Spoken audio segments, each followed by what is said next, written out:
Народи мой, правя това видеообращение към онази огромна част от българският народ, която е притеснена за бързото въвеждане на еврото като национална валута. Само преди по-малко от 3 денонощия президентът на Република България Румен Радев, той върховен главнокомандващ на въоръжените сили на Република България, отправя безпрецедентно обращение пред нас, българския народ, което заяви, че внася в българския парламент въпрос относно провеждане на референдум дали от 1 януари следващата година да се въведе еврото като национална валута. Независимо, че президентът Радев допусна няколко грешки в своята политическа дейност, смятам, че всички онези, които сме против въвеждането на еврото в краткосрочен план, трябва да застанем и да се обединим зад президента.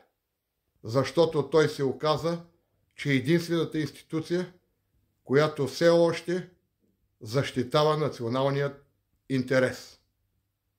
Виждаме, че евроатлантиците, онези чуждопоклонници, слуги на Брюксел, Вашингтон, са побеснели.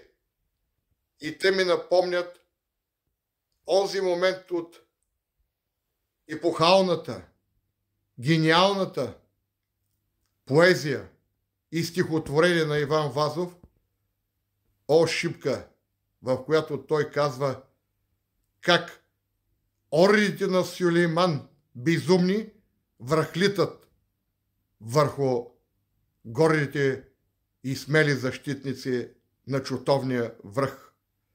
Ето тези национални предатели, тази политическа сган опълзяха от всички възможни страни и като ордите на Сюлейман безумни се опитват да смачкат нас, българския народ.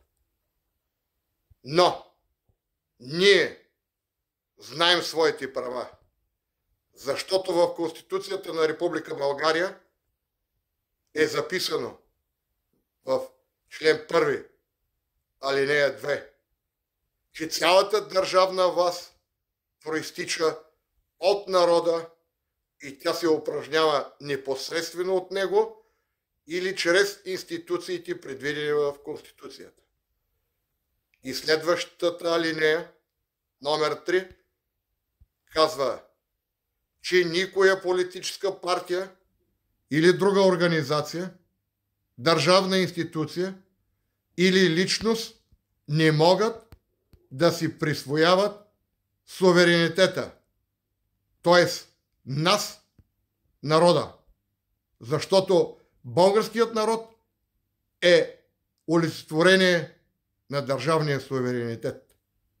С приемането на еврото като наднационална валута, това означава, че ние доброволно се отказваме от своя национален суверенитет, примахвайки българският лев като символ на държавността и част от суверенитета на нашата мила татковина. Ето защо политиците са безпрекословно задължени да спазят Конституцията на Република България и да вземат единственото правилно решение, а именно да приемат така внесения въпрос от президента на Републиката и да се вземе решение за провеждане на референдум. Но да бъдем честни и да не бъдем заблудени. Политическите сили в българският парламент са нелегитимни. те влязоха и бяха избрани с измама. Те представляват по-малко от 1/3 от всички гласоподаватели. Именно затова те нямат легитимното право да вземат едностранно решение. Но забележете, българи, всички до един, и политически лидери, и техните прислуги, всякакви експерти, анализатори и медиите, официалните, националните медии, като един, като обхванати от бяс, обругават нас, българите. Дори те си позволяват директно да ни обиждат и казват, че не може таксиметров шофьор, чистачка, земеделци, обикновени работници да бъдат допитвани, до тях да си проведе този референдум. И виждате ли, те не имали достатъчно интелект, за да вземат правилно и обосновано решение. Народе мой, пред нас е само една. Нашата мила татковино, Република България. Разберете го, че път за отстъпление няма. Път назад няма. Ето защо аз ви призовавам други ден, на 16 май, всеки, който има възможност от София, от близките градове и села около София, да се съберем в Националния дворец на културата и около него, където се организира среща от будни български граждани и общественици, и да заявим категорично не на еврото. Чрез това видеообращение аз отправям и покана до президента на републиката господин Румен Радев. Колега Радев, бъдете български генерал и явете се и елате лично на 16 май в 18 часа и 30 минути в НДК, за да ви повярваме. Накрая ще завърша с думите на великия български полководец, теоретик и патриот полковник Дрангов.